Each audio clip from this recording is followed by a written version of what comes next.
music up when he raps about hope. We hold our thumbs high and hope someone is kind enough to give us all a ride. And we wouldn't have a clue if we'd make it back to or even where we'd go. But we don't need a map, everywhere is home. A Ford stopped on the street, said where you trying to be. We said we don't really care, we'll know it when we're there. We took on down the road, he flipped on his radio. Santeria started slow, so we knew that we were close. Home is where I can find some peace of mind to make my own way. I don't know where I will end up, but I'll find it someday. Keep on searching, engine burning while we're turning it around. But don't get left behind on the road. Don't get left behind on the road. Don't get left behind on the road. Don't get left behind on the road.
sometimes you gotta wonder if it's worth it. I don't know, but I can give you a hope that won't fade away, yeah. So you can keep your heart safe. You don't have to be downhearted. Let's return to where we started. You don't have to be downhearted, 'cause that will be the world fighting for you. I'm fighting for you. Fighting for you.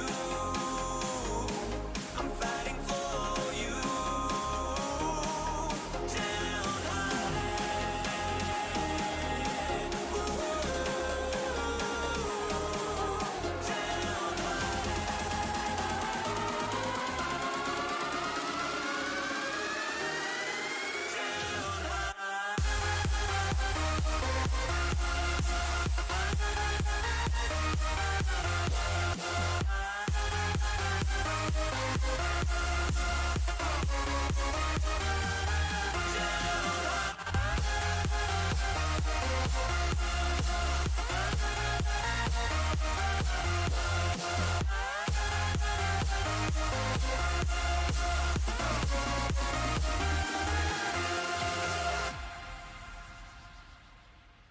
When the world takes hold, it never lets you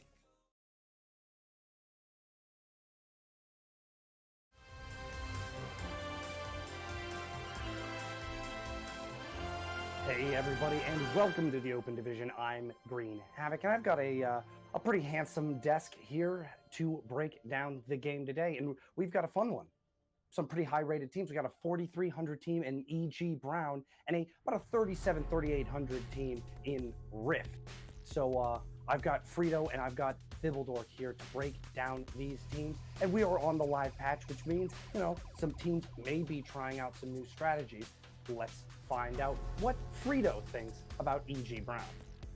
Hey there, everybody. So, Green, bro, I think I need to send you some of this tea because that throat is on the struggle game, dude. So, sorry, we'll get through it together, man. So, E.G. Brown, we're likely going to see a lot of goats today. Let's just be completely honest. The live patch hasn't changed the meta too much. First week into the Open Division, haven't seen too much of this patch competitively yet across the board, but still widely believed that the 3-3 composition is the most powerful potentially. But I would say, and I think a lot of other analysts seem to agree, that it's a composition that requires a ton of teamwork. So teams that are able to execute that can really see a lot of good success moving forward through this level of play, and potentially even pushing themselves up towards a higher tier of play. But for E.G. Brown specifically, I think a player that we should definitely keep our eyes on, especially if it ever gets to any hit scan favored map, is Alex, who is a player that our caster Paulsable's telling me about, that he's seen play in some tier 3 competitions as well that he's casted, and has described his play as pretty incredible at times. And if you click some heads, it almost doesn't matter what team composition the enemy is running. So if we are going to see anything other than 3-3, I would expect to see Alex either pick up Widow or even perhaps Ashe, who has been filling in a few compositions. Specifically, I would say Bunker Comp with the Mercy damage boost, but other than that, probably straight 3-3 across the board, especially given our map pool. First one going to be Nepal or Busan. Very tank heavy favored map. That's very true. And, Kefri's been tearing up on the Widow as far as contenders Korea goes. So perhaps we see maybe some mimicking. But we do have to talk about the other team, and that is Rift. And we've got Thibble to break down this team for us. So Thibble, what do we need to look for when it comes to this group of players?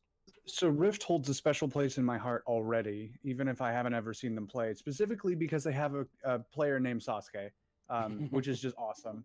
He's main tank. His top 3 are Reinhardt, Winston, and Zarya. But if I had to mirror Frito's player to watch, I would probably say Celestial, who seems to be their hit scan main of choice right now. His top 3 being McCree, Ashe, and Genji. I'm very interested to see if Ashe factors into the games today at all. Like you said, it's we're in a slightly different elo than contenders or the Overwatch League. We're not necessarily going to see 100% goats. We're going to see some interesting, some mix-ups, some niche picks, some comfort picks. And both of these teams have some very comfortable hitscan players. So last season I said, these guys are never going to play hitscan. And then the moment I said that, people started pulling out Widowmakers and getting 4Ks all the time. If we see that here, I don't think I'm going to complain. So keep an eye on the hitscan players for both of these teams, Rift especially. Yeah, it's always fun, especially when the Open Division first starts. You're really going to see how the strats trickle down from both the Overwatch League, but we haven't seen that. It hasn't been live for a while, so it's mostly contenders that we'll see these players kind of trying to mimic off of as far as what strategies and comps go and work for and with. But we are ready to hop into this game. So it's time to send it over to our casters, Paulsable and Katrina, and see what comps we will have. We'll be back at halftime. See you then. Thank you very much, Green Havoc. Good to see you guys. As always, I am Pulsable. I'm here with Katrina. We're going to be the casters for your match today versus EG Brown and Rift. Katrina, how you doing today? I'm doing great. How are you? I'm fantastic. I'm ready to see these guys play. As Frito said, I have seen EG Brown before. I've seen a lot of these players play over at the AG Weekly.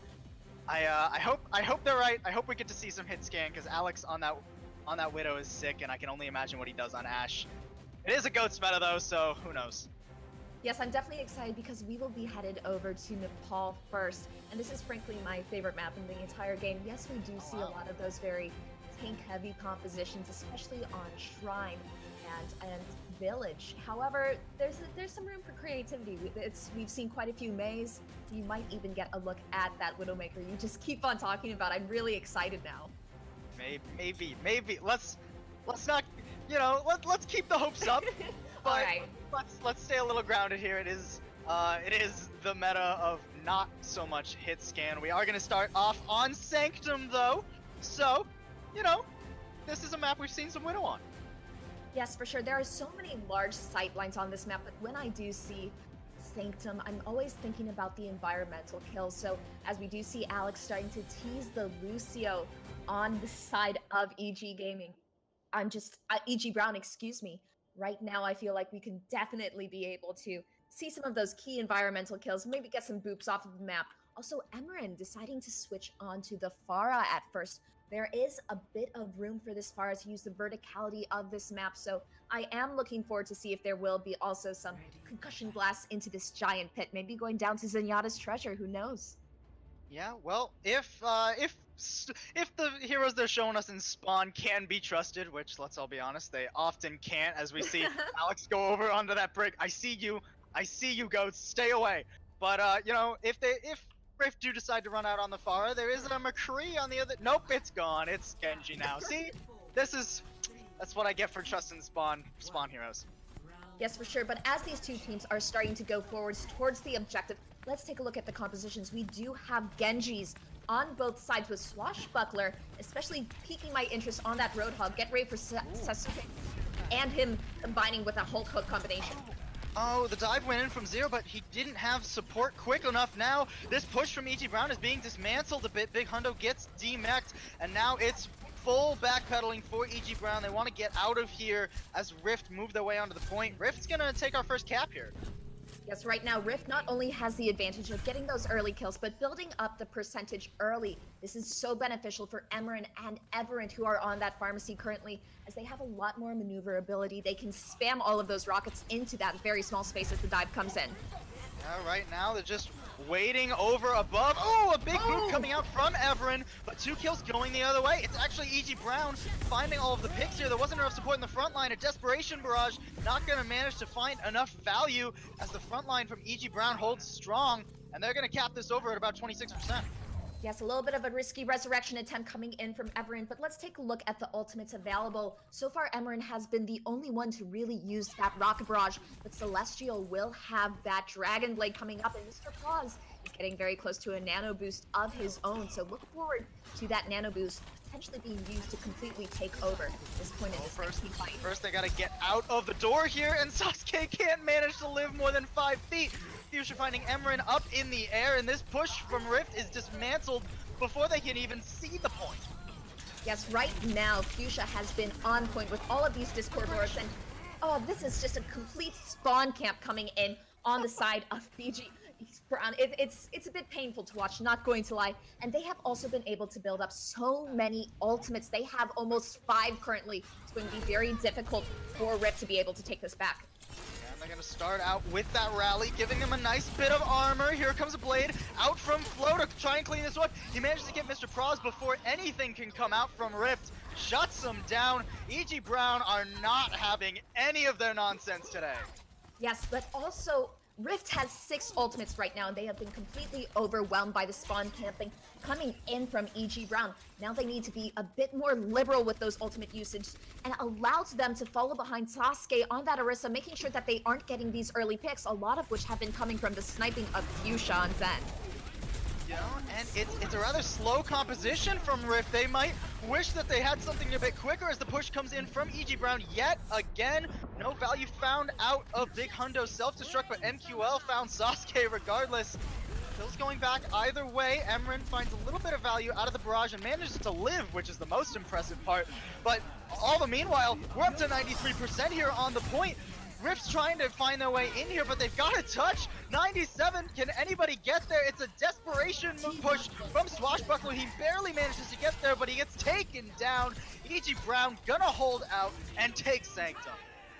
Yes, and I would like to highlight what you were talking about earlier. It was such a slow composition coming in from Rift. They did not have the Lucio, which was really dictating the pace coming in from EG Brown. So it was difficult for those very slow compositions of the Orisa, the Roadhog, to really contest the point, even as we only did see Swashbuckler being able to touch point during overtime for that last second. But as we do go into our next map, I am curious to see how Rift will adapt their strategies in order to deal with more tempo controlling compositions of EG Brown, and we do see Everett will be hovering over this Lucio.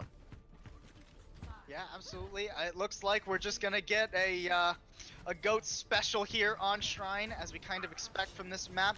Looks like mirror compositions coming out, both teams opting for the Zenyatta Reinhardt GOATs variant. It's the most typical one we see nowadays. We'll see who can make good use of that Discord or better. The push comes in from Rift, maybe a bit over aggressive. Sasuke takes far too much damage. Rest of his team now does no shield to live behind. Now it's just nice, simple aggression from EG Brown to push them out and take first control of this here on Shrine. And look, both of these Reinhardts are going to always have a Discord orb on them due to the Zenyatas being very on point on both sides. Fuchsia especially being able to take out Sasuke very quickly, and every single kill you do see Fuchsia's impact. Equally important is to see where Celestial and Flo, the two Zaryas, will be using their bubbles on, not only to gain immense charge and graviton buildup, but to also negate the effect of that Discord orb.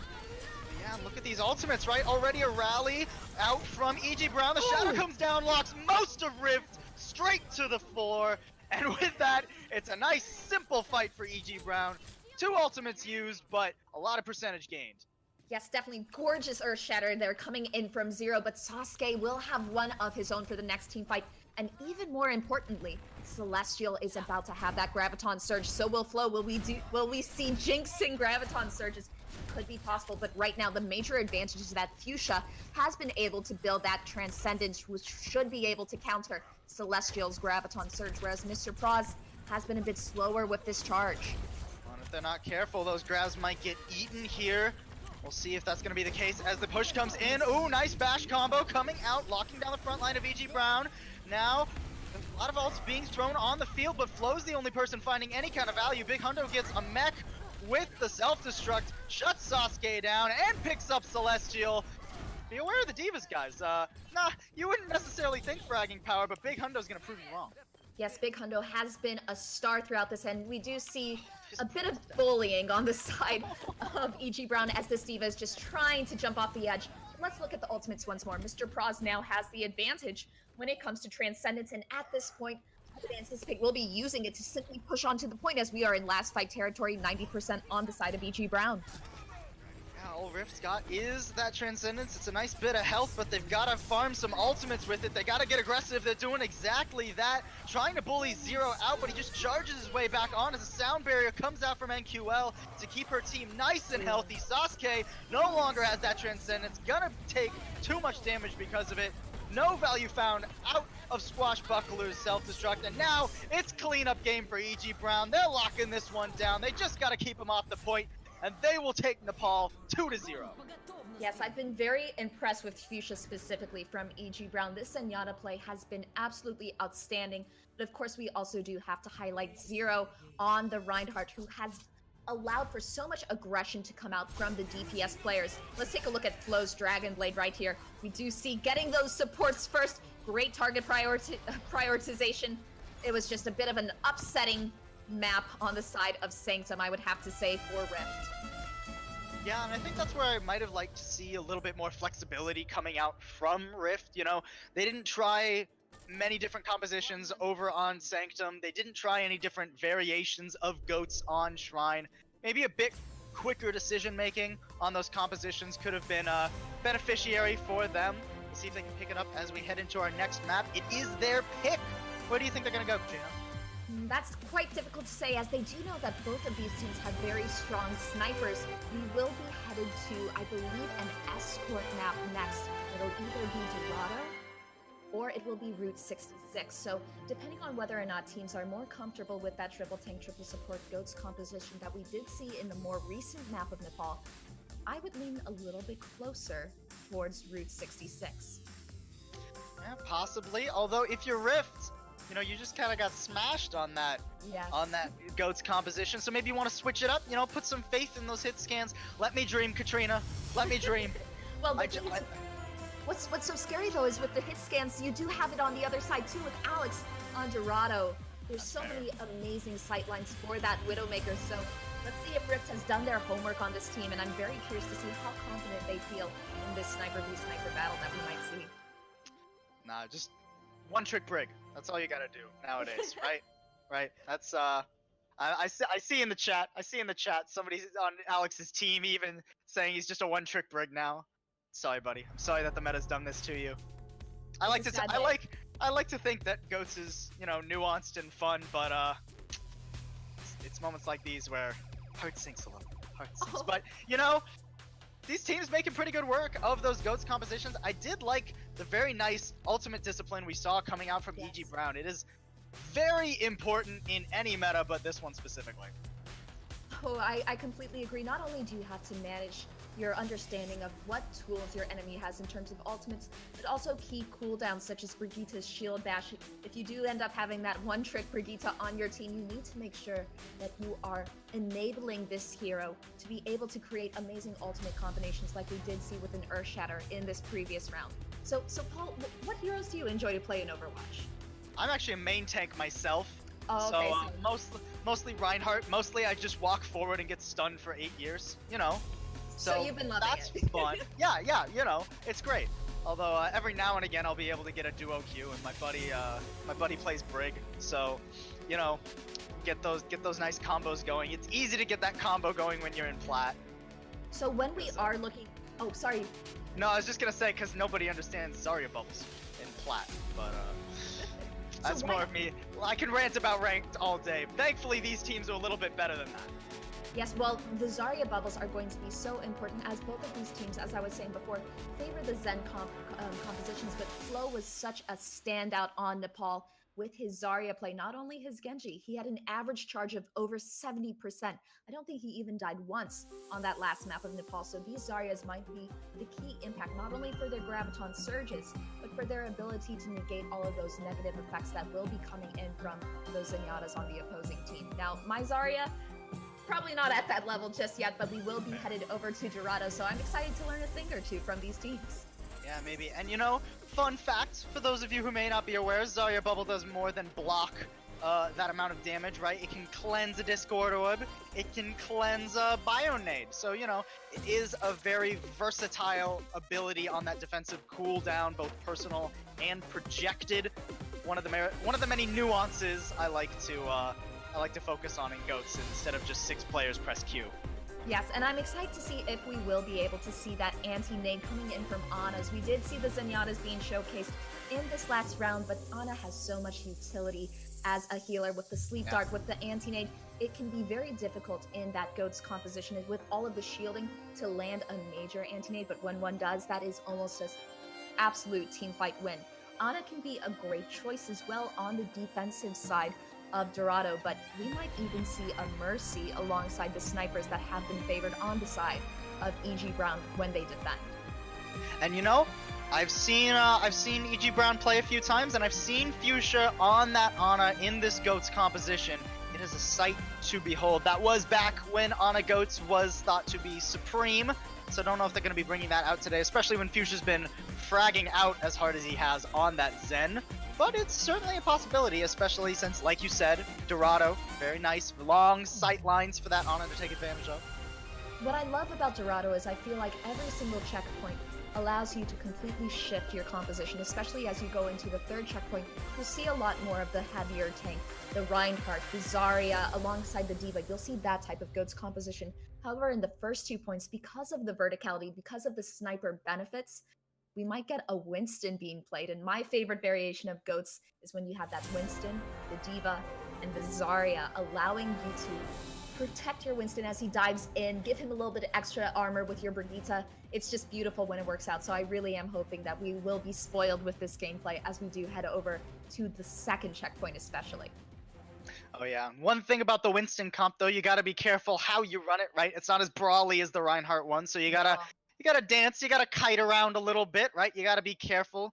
You have lower damage and lower effective health pool, especially with that shield only having 900 health. But, you know, if you play it right, certainly something to utilize on that second point, like you said. We even see teams using it on that first point more often than not nowadays. But we'll see what these teams roll in on as we head down to Dorado.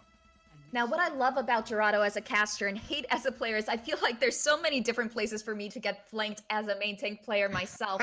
so there's so many different traps, so many areas that the DPS players can exploit. So I would not be shocked if we even see a few more players like Celestial on that Genji. We did see some very good gameplay on the Genji coming in from Flow, also on Nepal. So this could be a game for some more creative compositions, let's just say. But as the defense will start to be assembled on the side of, I believe, EG.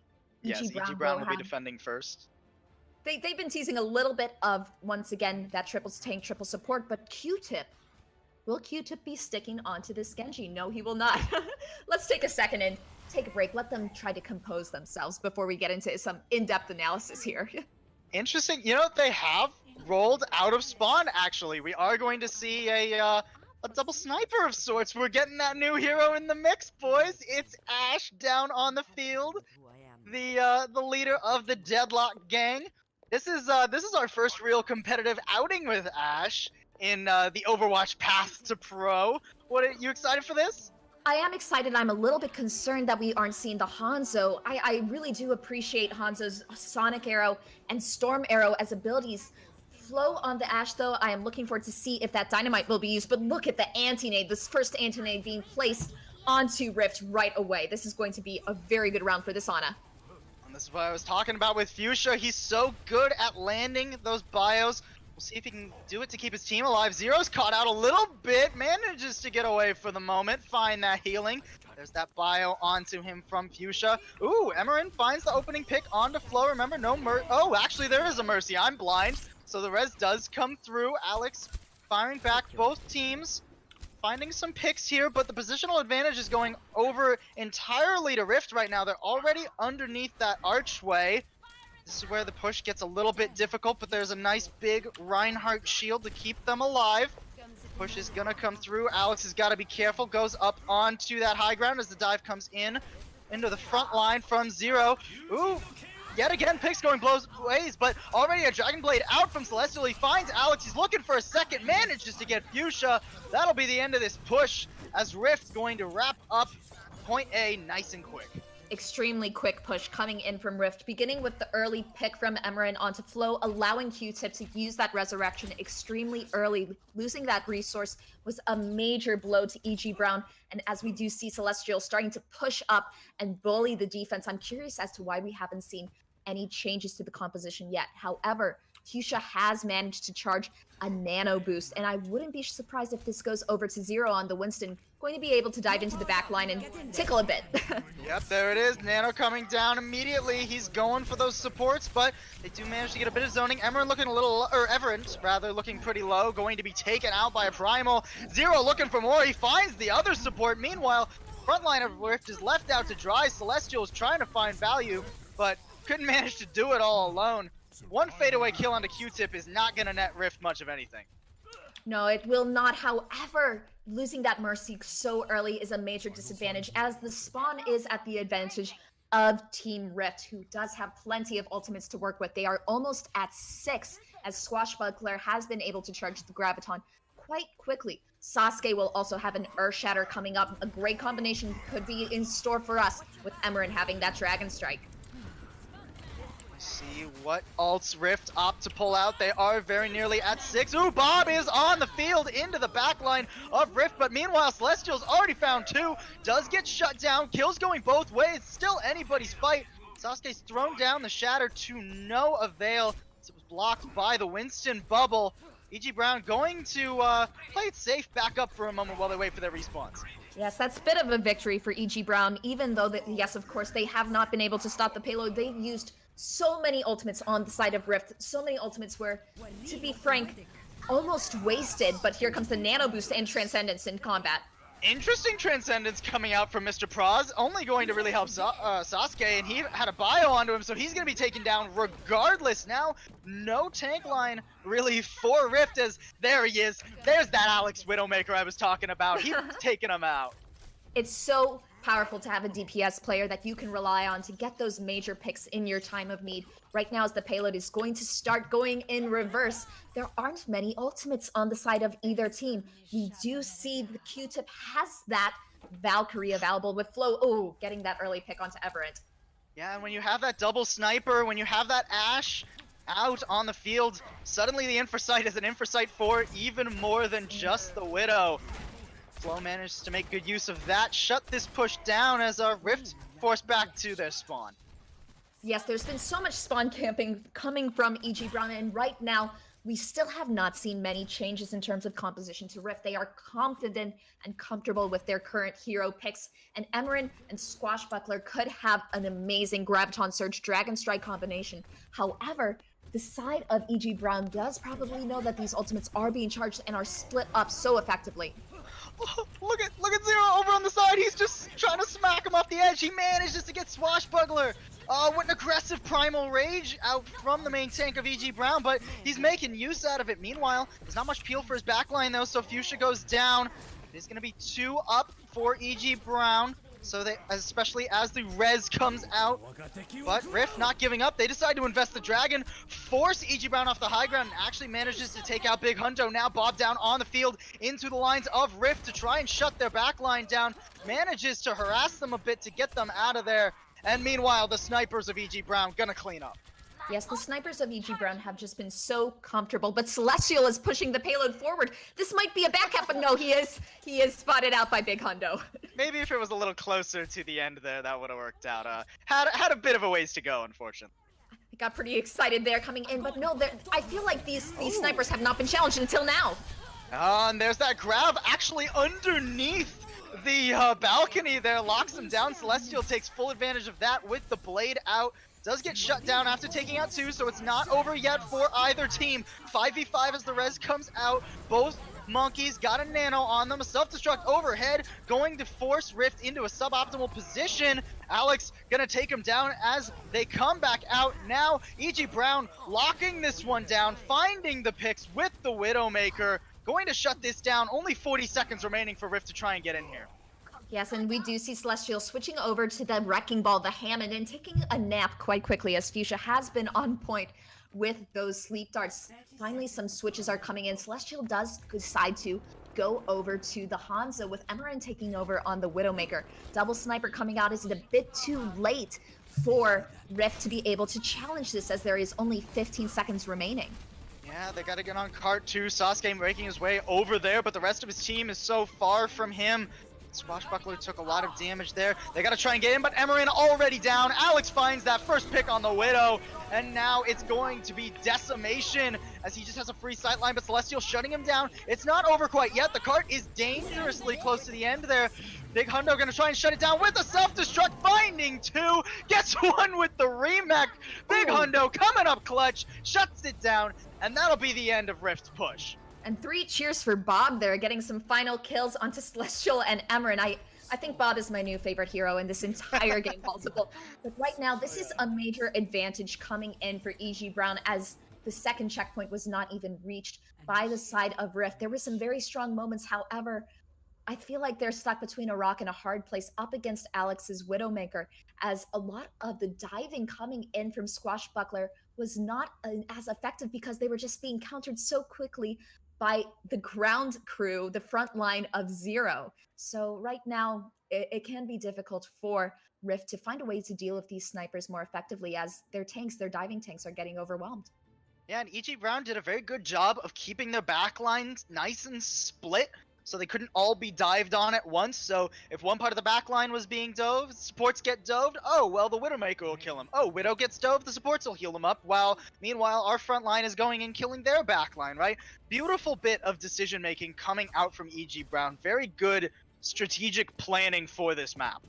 And as we do see Rift's defense, I am excited to see Emerin on a Mei. One way to deal with the Widowmaker is to completely block her view with an Ice Wall or freeze her. So either way, I'm excited. But we also do see Celestial on that Genji once again. So interesting DPS composition on the side of Rift.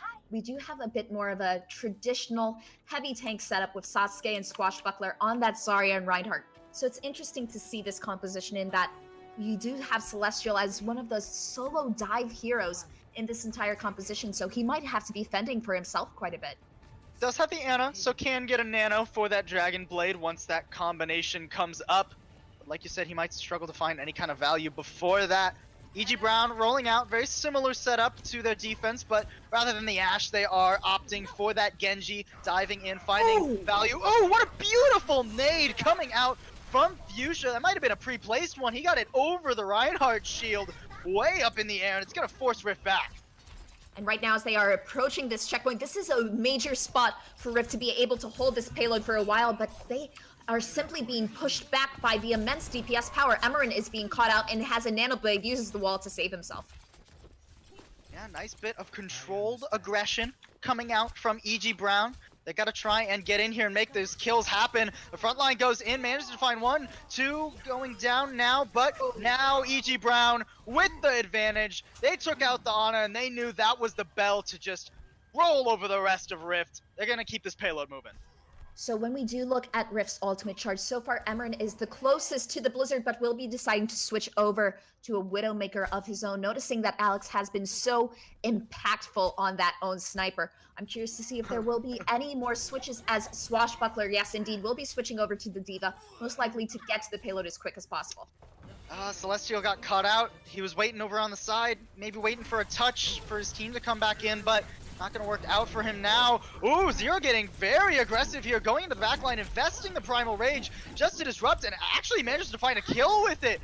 This main tank is relentless from EG Brown. He's not gonna stop now. He's just keeping this high ground control completely for EG Brown as the payload moving all the while. Fuchsia just sitting over there as it's a 4v5 and EG Brown giving Rift hell anyways. Incredible bit of controlled aggression, and they actually managed to find Everent and Celestial. A decisive fight. EG Brown had no right winning, but some nice main tank play gives them so much space, and now Alex gonna look to clean this one up. Rift just have to hide. Desperation self-destruct to just force EG Brown back for a moment. Does actually manage to force out Big Hundo's self-destruct, and now the blade's out from Flow. He finds 1, 2 going down now out of this Genji play, and it's not looking great for Rift here on this defense. No, right now they have been staggered so much with the D.Va and the Lucio now falling quite behind. They will potentially have a Nano Blade to work with for this last defense, but as the payload gets closer and closer, they do need to use their resources wisely and quickly. Yeah, everyone's got to work up to that Nano. He's got it now. Ooh, but Emerin already down. Not a great way to start this fight. You got to get in there. There's the Dragon Blade Nano out from Rift. Got to try and find some value. Manages to shut down one. There is a bio on him, but a Sound Barrier is going to keep him nice and healthy as he looks for Fuchsia. Good healing coming out from Q-Tip to deny that kill, as meanwhile, in the front line, all of EG Brown is the one finding the value. 2 down now for Rift, 3 soon to follow. It's just tanks and a Lucio, and what can they do but invest a Primal and pray? Sasuke trying to stall this one out. He's way off in the back, though. He needs to get on the card. He's not going to be able to. And Dorado's going to go over to EG Brown as they go 2 up in this series. Very impressive support play once again coming in from EG Brown, but I would like to highlight Big Hundo this time. Having been so aggressive alongside his fellow Winston during that final attack, giving more space to the payload, he effectively peeled for Q-Tip on the Mercy, allowing her to escape a very difficult situation. Celestial, though, getting that boost. Oh, excuse me, no, this was just a pure Dragon Blade coming in. Yep. Very good play coming in from Rift still. They have amazing standouts on their team, specifically Celestial and Swashbuckler on that D.Va and Zarya frequently. I think those two are the players to watch moving on. Oh yeah, you can definitely tell why they had Celestial on that Genji so much. There was not a single blade that didn't find some kind of value, right? But to talk about that value and the value of everything else, we're gonna throw it back on over to Green Havoc and the boys on the desk. Yeah, it has been a fun one so far. We've seen a ton of different comps, which is always refreshing. So I'm just going to go ahead and dive right into this. And Fibble, what has been your favorite composition that we've seen so far? Zen Goats. No, dude, I've loved the double sniper on Dorado. I love all the high ground contesting. I love Ashe. She's very pretty. And in general, she shoots things, and they've been doing a great job. Flo especially has stuck out for me, flexing across a wide range of heroes, whether it be Genji or Ashe or anything else, and generally doing pretty well. Alex, I would say, has stuck out for me especially too. The first to hop onto a sniper, and was definitely doing some work there. So I'm digging everything not goats right now. It's a lot of fun. All right. What about you, Frida? What's the comp that stands out the most? Well, some old meta, I guess, with the bunker comp going against Dive on Sanctum was refreshing as well, but I think a lot of our viewers are probably excited to see Ashe finally get plugged into what I would say is the new age double sniper. You can really see how they can play off each other, take different angles, and with a damage amp, well, it's almost like you got 2 Widowmakers. Like, a lot of people look to Ashe and say, well, does Widowmaker do her job better? Maybe so on some maps like Ruins or something, but if you can run both, why not? So I think of that meme, right? Like, why can't we have both? You can actually pick both. It's the classic 2 cakes analogy, right? Like, you might think, oh man, somebody else already has a cake out here that shoots heads already, but then everybody else will say, now there's 2 cakes that shoot heads. That's twice as good. So yeah, it's interesting. We kind of brought up, like, if you have Ashe, why have Widow, or vice versa? But in reality, comboing them together is not a bad idea. And I'll tell you what looks so cool about that team composition as well is how they're able to get Mercy involved, which is a character that I think is pretty crucial to be able to get some of these high burst characters working. We saw that Mercy doing a lot of fun footwork, flying in the sky, able to dodge a lot of the attacks of Rift trying to dive at her, saved by Fuchsia. I don't know if our spectators got it much, but Fuchsia on the Ana hit like probably 100%, almost 100% accuracy on his Mercy teammate. I mean, that's the type of teammate that you really want to get in your ladder games, where Mercy effectively is getting like 1,000 HP in some of these fights as she flows in between her high ground snipers and her Winston to damage amp any of them. Damage amp works well on Winston as well, and I think Zero played really good making space for his snipers.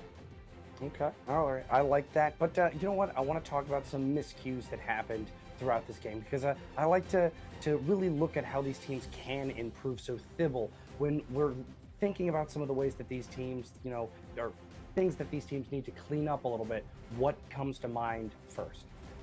I think it's just a matter of making sure everybody on Rift is on the same page in terms of what larger goal you want to work towards. There was a good portion of the time on Dorado's Street phase where there was a Zarya and a Hanzo, but never once was there a Graviton Dragon Strike combo. Emeren was throwing out a lot of Dragon Strikes on his own, and they were doing okay, but imagine what you could do if you told your Zarya, hey, press Q first, and then I will press Q. That never really seemed to happen. Squashbuckler was kind of sitting on the Graviton for a few fights, and eventually got some good value out of it thanks to Celestial and a Dragon Blade there, but I feel that they missed a lot of potential to just use one of the oldest combos in the book. You know, like that never really followed through. So I think communicating that as well would be really important. Go ahead. As well, in open division, often we see these strategies. This is like the trenches, of course, of the pro scene, where some of these strategies end up becoming either meta or not meta. And something that you'll see, I think, a lot of times in Overwatch League is that Zarya, going on to second, might even consider dropping one of the best ults in the game for fear that you won't have the space to be able to use it. And I think that ended up happening there, where the Winston play of Zero was a bit too good in order to just keep engaging on them. They didn't get a good grab, and also Zarya struggles to go up against that double sniper setup. She sort of just stands there, hopes you shoot her bubbles, and when not, well, then you're just a walking head hitbox essentially for either Ashe or Widowmaker to feast upon. So both these teams are 1-0 so far, but when you start to come up against struggling with some of these strats, that's where you start to reevaluate as a team and start to make a hard decision. Do we have to drop Zarya on streets? Sometimes you do. Yeah, exactly that, or at the very least, you need to force that ult out in the next team fight. Go for the Hail Mary value. If you don't get it, you were planning on the reset anyway. But wasting the time, not quite, looking for the big grab in when there's just a better play to be made, safer play to be made. So no, I like that a lot. So we are going to be getting relatively close to going into the second half. So Frito, as far as this second half goes, if Rift wants to start to bring it back, what needs to happen? I think you go all in on Celestial's Genji play thus far, because at the first round, it looked like Flo was really putting his foot down, saying, I'm the best Genji in the server, but we also saw Celestial really bring Rift back from the brink in a lot of these team fights. In fact, I would say probably a high percentage of their one team fights were on the back of some of his big Genji plays. So I say keep bringing him out, even if we see the 3 support dive tanks alongside him to try to support him. Maybe get some Ana in there to do some runaway 2017 pocket the Genji Nanoblade strategies as well, and ride that to victory, because it seems if the enemy especially wants to try to run Ashe on some of these high ground maps, go at them with the Genji. Makes a lot of sense. And so I think these teams are ready to get into the next stage, the second half. So I'm going to throw it back on over to Katrina and Paulsable, who are going to get you hyped and ready for all the action that we're about to see. So it is on over to you. Thank you very much, Green Havoc. Great analysis on the desk as always, guys. Love to see you guys talking, and I think they make some pretty good points when it comes to what we're seeing as far as meta is concerned here, right? We've yet to see that double sniper come out with the Ashe flow. It was playing it. Brain hurty. But what do you think as far as that composition is concerned, Katrina? I think right now we might even see a little bit more of that double sniper composition as we do head over to Hanamura. Now, we have seen quite a bit of triple tank, triple support, that GOATS composition that we all know and love in Contenders. However, as both of these teams seem to be quite comfortable on these hit scan heroes, potentially even more so than their tank counterparts that they might flex over to, I think we could have a great match in terms of sniper play. But right now, as we do set up the map for Hanamura, this is my second favorite map. I've been absolutely spoiled today. We have Nepal, we have Hanamura. Absolutely gorgeous, because not only is there a wide variety of verticality, there's so much large open spaces, a lot of different flanking routes. I think this is an opportunity for even a Sombra Doomfist combination if these teams want to run one. Man, I'd love to see that. We see that quite a bit in Contenders nowadays, because Hanamura also a map in that map pool for this season. We'll see if these teams decide to employ any of those strategies, such as the Doombra combination, if you will, or if they just decide to go Goat's Forehead. Oh gosh, yes. Right now though, let's take a look at the defense, and we might be seeing the Doomfist. However, not alongside the Sombra that you love, Paul. But Flo will be running this Wrecking Ball, which I am frankly very excited for. They might be anticipating to see that very Reinhardt-heavy composition coming from the side of Rift. So as we do look at this composition, Flo is going to switch and debate me. So we will have that Doombra that you know and love and have coined for a while. But where are the tanks in this composition, Paul? You know, it's interesting because I originally thought that Zero on Soldier was a debate, but he's doing it. We're getting triple DPS, ladies and gentlemen. Only tank is the off tank of D.Va. What an interesting setup. I'm very excited to see how they get this one rolling against also kind of an odd setup coming out from Rift. You do see the Reaper Mei, which isn't odd in and of itself, but normally we see that with a Reinhardt Zarya, whereas they're going to be having that dive tank combo. Gonna be wishing that they had a support though, as Everett goes down immediately. No chance to use that fade. Big Hundo is gonna get demaxed. Already one tick out. Alex finds a second kill, but EG Brown needs some staying power on this point. Or, you know, they can just kill everybody. That works too, I guess. Yes. And they're gonna make it work. Yes, staying power, punching power, one and the same when you have Alex on their team. And we do see some switches finally coming in on the side of Rift with Celestial going over to the Zarya, Emran to that Brigitte. Now, I am curious to see if Everett will switch off of that Moira given the success of Fuchsia's anti-nades, negating all of the healing on the side of Rift. Moira can be quite, to be frank, useless if one of those anti-nades lands, so keep an eye for Everett potentially switching. You know, but the problem is that with EG Brown's composition, they have to find value quickly. Already nearly a second tick gained, as Big Hundo's the only one that can contest here. There is a decent amount of healing for him to sustain through, but the picks need to come through. EMP gonna help that out. Visor to combo with it. Zero's gonna clean them all up. Meteor Strike just for the heck of it. And Alex may go off the map to get that kill. But it is gonna be a strong hold, as they're not gonna let that second tick go through. No, and a team kill at that. There is 2 minutes and a half left remaining, but as we do see Rift continue to build up that ultimate charge, Everett has a coalescence. This can be absolutely brutal against the predominantly squishy, low health pool composition on the side of EG Brown, as once again they are just charging straight for the point. Yeah, they know what they want. They want that objective time. Alex gets the nano, tries to find some damage, but it's Flo with the first pick. A self-destruct to try and zone EG Brown into a suboptimal position. A late sound barrier is not going to save Big Hundo's mech, but Big Hundo's going to find a kill regardless in baby D.Va form. Still a brawl here on the point. Picks going both ways here. Big Hundo somehow manages to get back in mech. What a crucial bit of misplay targeting from Rift. Gonna let him clean up Mr. Prowse and possibly let EG Brown stabilize. Yet another EMP from Flo. 2 fights, 2 EMPs for this Sombra of EG Brown. And the percentage is going up. They managed to get that second tick. Rift set up on the point, but they've got to dislodge EG Brown if they want to try and get in here. A nice nano. Meteor Strike from Alex finding nothing. He's going to get locked down by a grav. Now the picks are finally starting to decisively go the way of EG Brown. The way of Rift rather. And Rift's going to take point A. I have to highlight Q-Tip there. What an absolute mosquito for Rift there. Just being able to stall so frequently. Flo also will be switching over to the Pharah as opposed to the Sombra that he was being extremely effective on before. This will be able to make Emran's life as a Brigitte a lot more difficult as he is out of reach, but Celestial providing the hit scan on the Hanzo might make Flo want to switch back. Ooh, well, he's gonna make Alex wish he wasn't standing where he was. Celestial going behind fighting 3! He just flanked them entirely and took out half the team, enables his team of Rift to push onto the point completely unopposed.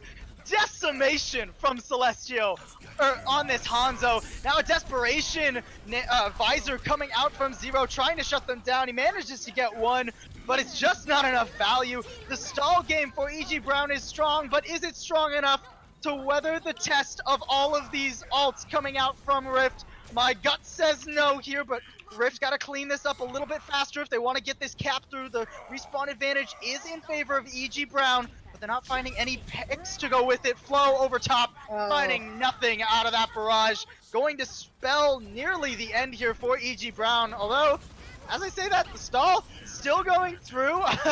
A shatter just to lock Fuchsia down on the wrecking ball.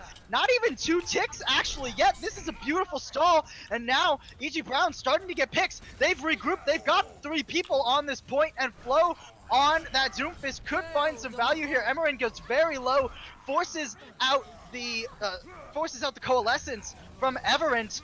Now another pick coming out from Zero. 1 by 1, Rift is falling down, and disheartening, but it doesn't look like they're going to be able to hold on to this. No way, right there. That was impressive hold coming in on the side of EG Brown. Potentially devastating for this team on the defense, but we did see excellent management of support ultimates as that Earth Shatter comes in very aggressively. Solo Shatter on to Swashbuckler, funnily enough, from Zero. I mean, that's one way to clean up a diva that's, been left out to dry a little bit. It is going to keep Rift back for the moment. Maybe a bit of an overinvestment, though.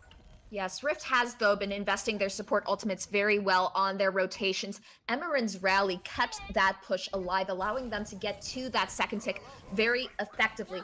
Emerin, however, used that coalescence quite aggressively to try to take out the Tracer on the side of EG Brown, as opposed to healing Celestial, who I believe was on that wrecking ball. So right now, I want to keep seeing a great investment of support ults. A great investment of abilities takes out Zero. No main tank for EG Brown as Rift pushes their way onto the point. A move from Q-Tip gonna relocate Celestial down to the low ground. Self-destruct overhead, doesn't manage to find anything more than a bit of space for EG Brown, as now both sound barriers are out, but a later one is a better one coming out from Proz. Despite that though, Celestial gonna go down, and Critical as well. Swashbuckler forced to invest the self-destruct to try and remech, but all the numbers are in favor of EG Brown right now, and they're gonna shut down this push with just a little under 2 minutes remaining. I am happy to see Alex onto the Sombra right now, especially against this ability-dependent composition coming in from Rift. Swashbuckler, once again, just being bullied completely. But once you do hack the Doomfist, the Diva, the Reinhardt, it's very difficult for Rift to come back. Oh, odd that Celestial decided to stay in that long. He was sort of just poking in main, maybe try to cover for his baby Diva that was coming back, but both of them end up getting staggered here now. Minute 20 on the clock. A few ults for Rift to work with, but a lot more for EG Brown, and Alex nearly has that EMP. Yes, it is official. Chivalry is dead. That baby Diva and that Doomfist both fell in that Valiant attack. However, there are plenty of ultimates on the side of Rift to work with, especially the Earth Shatter. Oh! Earth Shatter from Zero shuts Rift down before they can even get out the choke. 1 kill down, 3 to follow it. Rift just get deleted on that offense. They managed to get some fadeaway kills, but Defender's advantage gonna negate the value of those. 46 seconds remaining, rather. The Rift have to find a way in. Yes, and Zero did go very aggressive on that Reinhardt, but due to the defensive spawn advantage, he is able to get away with that, getting an extra kill in charge, even though he ultimately did fall in that fight. Now switching over to the Hammond. Yeah, misses the pile driver, unfortunately. EMP, self-destruct combo coming out, not finding anything, but forces Rift into positions where they're not able to defend against the Nano Fist that Flo is employing. He takes out 4, 5 down now, and it's desperation here for Rift. Just a baby Diva on the point. Maybe he can touch. It's going to be a desperation charge coming out from Critical to try and stall this one out. A coalescence to maybe keep him alive long enough to touch the point here. Overtime does get triggered by Mr. Proz, but he's going to lose his life for it. Flo takes him down. Critical soon to follow. Rift can't find any sort of staying power or kills here on this point. Rally only going to net a bit of time on this offense as EG Brown with a sound barrier. Nice bit of health. Going to shut this one down, going to hold B. Eventually, as soon as they can clean up one more pesky Diva and a Lucio. Come on, guys, get the targeting rolling. You guys got it. It's just the baby Diva. There it is. Wick burns away. EG Brown holds strong. Not only has EG Brown showed how strong they are as a team, they've shown their versatility, their ability to flex onto a variety of different heroes. The DPS players especially have been picking up each other's different takes. So we did see Alex, we did see Flo, both on that Sombra, both extremely successful on point A and point B respectively. So I am curious to see what they will decide to run with for their attack, especially since there are so many options. I'm not thinking we're going to see that symmetric Torbjorn though. That would be a bit That'd be a bit much, don't you think, Paul? You know, we didn't think that we were going to see a soldier coming out from the main tank player of EG Brown either, but they did that. So I'm just going to ignore what they're showing us in spawn for a while. Always Not a good gonna- call. Yeah, not going to trust that, especially from the attacking team. We all know how they like to debate us casters here. But Rift going to be rolling out on the defense. We can trust this composition a little bit more. Yes, this is quite classic coming in from Rift with Celestial on the Junkrat. I do love this pick, not only for the traps to take rid of those more mobile attackers, but so much shield breaking potential. It does look like Mr. Proz is considering switching off of this Brigitte, but all in all, it's 3-2-1 composition, 3 supports, 2 tanks, and 1 very angry, irradiated Australian, as Critical starts to slow dance, preparing for his next defense on Hanamura. Let's see what we're getting on the other side. I do hope that Alex will stay onto the Bastion, but I think we are going to see something more traditional coming on the side of EG Brown. You say traditional, but guess what? Guess what we're seeing on the field that's not traditional? It's the Symmetra. They're going to try and teleport their way straight onto the point. We've seen this in Contenders a few times. It has varied success. There's the teleporter out. The teleports come through, but the kills come through quicker. Q-Tip goes through and gets immediately deleted. Bit of a fun strategy coming out from EG Brown, but not going to net much except some ult charge over to Rift. Yes, the entire kill. Already! Oh my gosh! The Riptire. Oh, man. Yeah, Now- Celestial's shutting that one down nice and easy.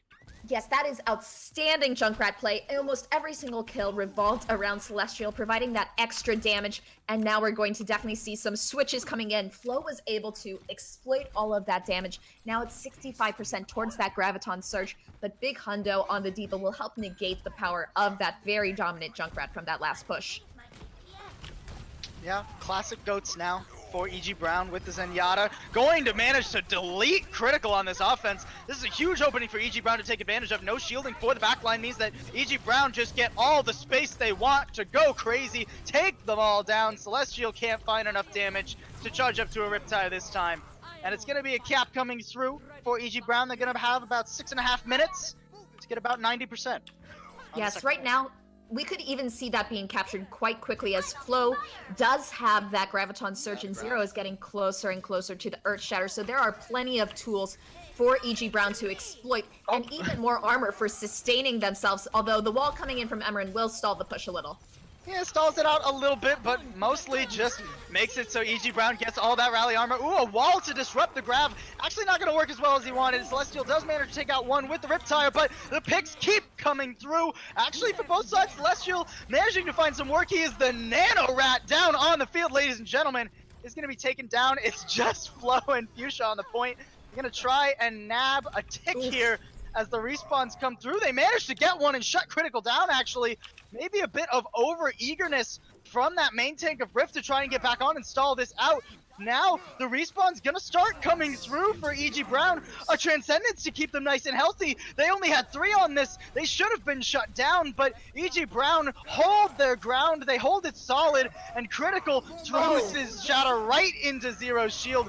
Now self-destruct over the top, just by some space. A grab to lock the respawns of Rift down. It's desperation time for Rift, but they've got no ults to play with. It's all about the picks, and they're just not coming through. Everent's not going to be able to stall out long enough. Celestial might find 1 or 2, but he needs to come up huge, and he can't work his way up to the Meteor Strike to do so. EG Brown looking to shut this one down, looking to go 2 up in their open division score. And they win the series out 3-0. Yes, EG Brown showed such great dominance throughout the series, and that was due to the incredible teamwork. But this last map, the switch Big Hundo made over to the D.Va, negating all of that damage coming in from the Junkrat with that value defense matrix. But let's take a look at what Q-Tip was able to do almost on his own alone. This was a bit earlier with Zero having that tactical visor, with Flo coming in with the Sombra hacks, but Q-Tip on that Lucio was absolutely brilliant, not only for stalling potential and boops, but also just great timing of sound barriers during their own attack.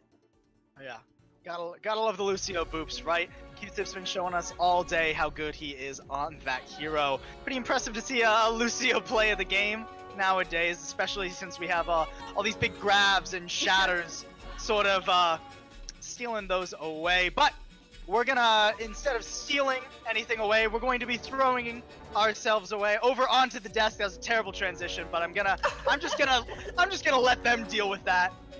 We're heading back over to the analyst desk one last time. Wow, wow, wow, wow. I don't think I've seen so many team fights not go the way of a 4K. How many 4Ks can you get in a game and still not manage to clutch it out? That is, I have to ask, Frito, how does that happen? What led to, E.G. Brown being able to bring it back after that 4K Hanzo and push through, even through the 4K on a Junkrat? What was going on there? The cool thing about watching this team is that they look very disciplined in many areas of the meta that I think are very important. So you watch Hanamura stalling on that point. I think something that maybe isn't too obvious to many viewers or even some talent scouts who aren't sure how to find good value out of a main support player like your Lucio players out there. But Q-Tip, called a lot on the cast for good reason, was absolutely killing it this entire time.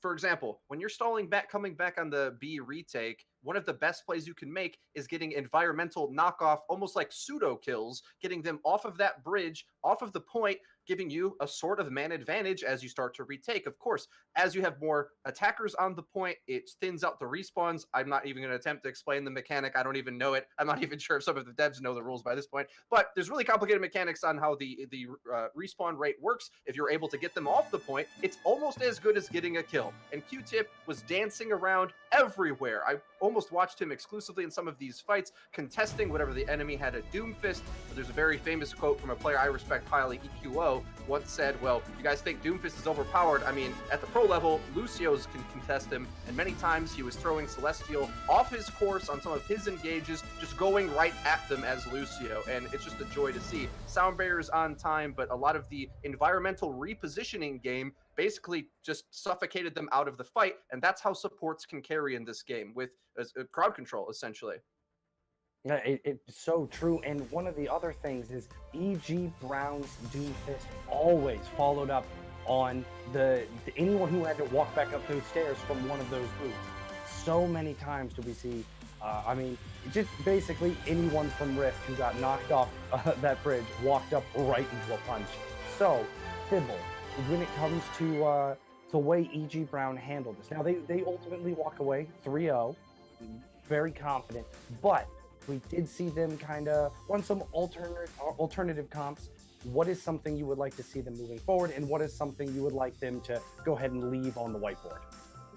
I really, really enjoyed anything Celestial brought out, really. I think the Junkrat was amazing. He got a lot of great tires. His Hanzo was also very good.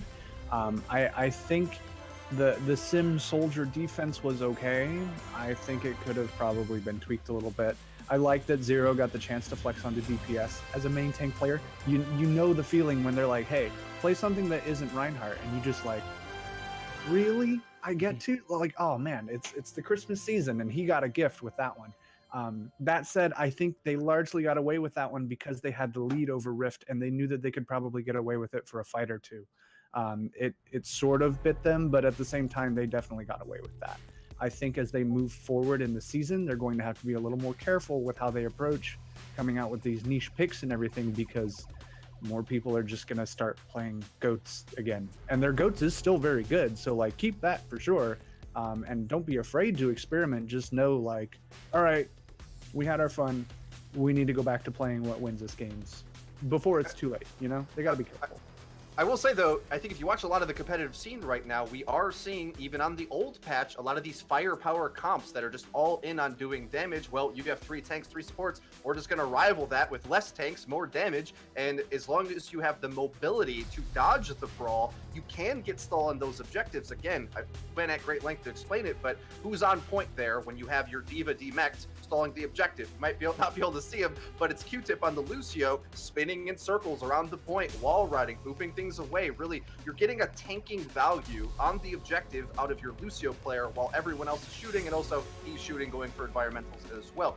Diva as the solo tank there on the defense, I'm like shocked that that was attempted. I don't know if that's something that they're toying with, and I doubt we'll see that again, but basically no shield whatsoever, obviously, to hide behind, and everyone's just got to use their positioning and FPS mechanics to fight on point. But as we know, once those 3-3 ultimates start to get online and churning, they cover for each other and start to snowball. But then it went on to point B, where of course they are able to have good mechanics trickling out of spawn and being able to focus fire properly and use all of their stall techniques, including with the crowd control I mentioned earlier, to thin out those fights, despite Celestial hitting probably the most insane shots I've seen in this entire series. It wasn't able to be caught on broadcast, but Celestial catches Alex sleeping at the wheel, headshots him on the Doomfist, climbs up the window, and hits like a really difficult close range flick onto the soldier, then caps the Mercy, trying to res, and boom, 3 frags. That put Rift back into the game. So definitely, I think what Rift is going to be looking at moving forward at this point is Celestial. He's your star player. You got to give that guy the ball, put resources into him, and I think we'll start to see this team improve as the weeks go on. Yeah, and it's a great point to bring up, because when he swapped over to the Hanzo Celestial, we thought, I don't know, what's he doing? This seems like a weird pick. And he said, no, guys, like, trust me. And you know what? From then on, he 100% did. We were like, all right, you could play Torb, whatever, dude. But yeah, that's a great point to bring up. And I have to ask, who is the MVP of the match? Does he take it with all of his terrific play, or does EG's main tank take it with his, just omnipresent ability to kind of be wherever he needed to be whenever his team needed him? So, Thibble, we'll throw it over to you first. Who is your MVP of the match? I've got to say, man, that's tough. It really is. Zero, I think, was certainly oppressive. But I think looking at the first 2 maps, especially when they knew things were really on the line, they kind of started to be a little lax on Hanamura. I'm going to give it to Fuchsia. I think his ability to keep whoever was his main support alive all the time allowed both of them to just do whatever they wanted. You know, Zero was making space for them, yes, but there were still people coming into the backline going for them, and between the 2 of them, they were still unstoppable, even without Peel. So I think that speaks a lot of their individual skill and their experience together. If they can keep that going, they're going to be unstoppable. And what about for you, Frito, MVP? Yeah, this is a tough one. There's a lot that showed up to play here today. Really good teamwork. I think it takes 2 to tango in the backline. I'm going to give it to Q-Tip. I already told you what I thought of his Lucio play. That was insane. But I really noticed a lot of the Mercy skill at play, which is something we don't get the opportunity to say too often. It's sometimes unnoticed. But the movement on that Mercy to hover over your own Winston in the right spot, avoiding damage largely, and outmaneuvering the enemy dives to come after you. Yes, of course, wouldn't have been possible without Fuchsia hitting the key shots, but they said in the lobby that they think this is like the next Jonak or something, so they think Fuchsia's pretty good to be able to hit those shots, and it takes the repositioning as well out of your Mercy player to get that comp to work. Mercy Ana, I think, is a legit comp on some of these long-range maps, and if you have those 2 pairings, you'll be surprised how difficult it is for the enemy attack to do anything if both your supports are playing that well. You know, came in the clutch to get the Resurrect on the Graviton, which was the only win condition for the attack there on the Streets phase, and just staying alive forever. It's hard. The defense has to die for you to push the cart, right? Hard to do when your support line never dies. Very, very true. For me, I'm going to give it to our Junkrat Hanzo player, because I, for one, love to see those heroes and haven't got to see them a lot recently. And 2, when you put that many names to the kill feed, you deserve at least a mention. So for me, I'm going with Celestial. But ultimately, I do think your guys' picks for the supports of EG Brown are far more the candidates, as their play really was what saw through such a clean victory. However, we are getting near the end of our cast and the only game covered today for the Open Division. So before we get on out of here, though, is there any final thoughts either of you want to make for this game? Yeah, I would say Rift. I think they're a team that I would hope we get the opportunity to see once again, because we see that they have some talented players, but especially in that Goats mirror, they look to have some things they're going to want to work on there, as you're going to expect to see a lot more of that in the Open Division. And as well, when you have this kind of mechanical performance out of a player like Celestial, you know that they can go far, right? There's opportunities, things that maybe they can work out through the team. So they're a team I am excited to see, hopefully, back again on broadcast. Fibble, anything for you? I'll say Celestial is the MVP of my heart today. You know, he didn't manage to turn out the win for his team or anything, but damned if he didn't give it his best shot, you know? I mean, all the rip tires, all the crazy flicks on Hanzo, all the Dragon Blades. I definitely agree with your assessment there, Havoc, that if they put the resources in on him, they will continue to see greater success. So keep him. Don't let him go anywhere. Cherish him. He will do great things for you, for sure. I liked what I saw out of Rift. Ultimately, like, yeah, they lost, but it wasn't disheartening to see. You know, they weren't like hopeless. They have a chance. They're 1-1 right now. They're not terrible. They can still do it. They just got to refocus, learn what they've got to do to really nail down their essentials, and then stick to it. So Absolutely. There you go, moving forward. But I want to go ahead and thank both my my analysts here, Frito and Thibbledork, for helping me break down the game today. And of course, our wonderful casters, Katrina and Paulsable. And the show doesn't happen without a producer. So of course, thank you to Toadette, who kept the show going, because the show must go on. I've been your host, Green Havoc. This has been the Open Division, and we will see you on the ladder.